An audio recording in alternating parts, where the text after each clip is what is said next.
Oh, quel pays sauvage! La Guinée a pendu, a exécuté des gens, laissant croire aux travailleurs français, aux paysans, que nous avons ramassé des gens dans les rues qui, par opinion politique exprimée, soit par la presse, soit par la parole, étaient victimes de poursuites judiciaires et de condamnations. Non. Nous avons été agressés. Le Conseil de sécurité a tenu une session spéciale et a reconnu le fait.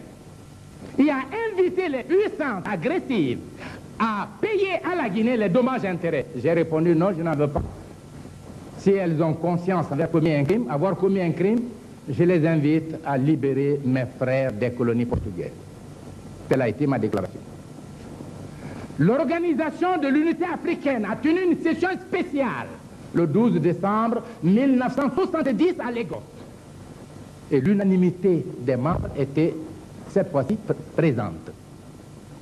Une résolution votée à l'unanimité flétrit cette agression, les auteurs de l'agression, prononce la solidarité avec la Guinée et invite la Guinée à appliquer les sanctions extrêmes à tous ceux qui sont à la base de cette agression. Invite tous les pays à remettre à la disposition de la Guinée ceux qui, ayant participé à l'agression, se trouveraient dans ces pays-là. Je connais l'histoire de France, on me l'a enseigné. Je l'ai vécu en partie. J'étais ici en 1946, au 8e congrès de la CGT. Et en ce moment, la CGT était la centrale unique des travailleurs français. Je connais l'histoire de France. Et je sais qu'en août-septembre 1944, ce sont des dizaines de milliers de traîtres dont le compte a été réglé directement par les patriotes français. 17 000 communards sont passés aux armes, 110 000 autres traîtres exécutés par le peuple. Et je dis bien, dans Historia numéro 36, M. Tedgen déclare: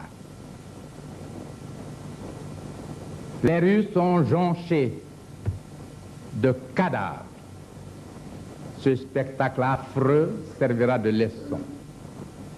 Donc la France était fière de sa victoire sur les envahisseurs étrangers et sur les traîtres français.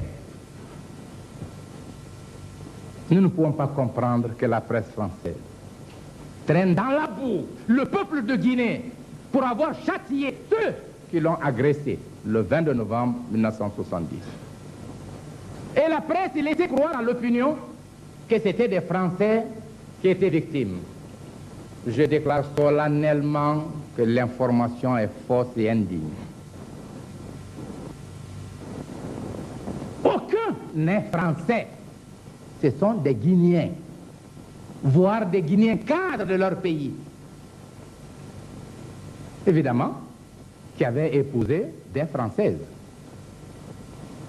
Mais si aujourd'hui,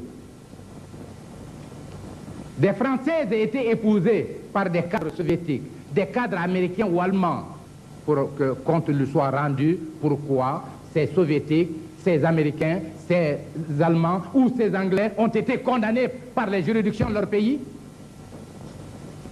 Voyez-vous, la logique existe. J'ai beau être un pays petit, un pays économiquement pauvre, j'ai en moi la plénitude de la dignité de l'homme, de la dignité d'un peuple. Et j'aimerais voir la France de 1789 défendre la cause juste, légitime de ce peuple-là qui a été agressé et qui a le droit d'appliquer à ses fils traîtres ce que prévoit sa propre loi.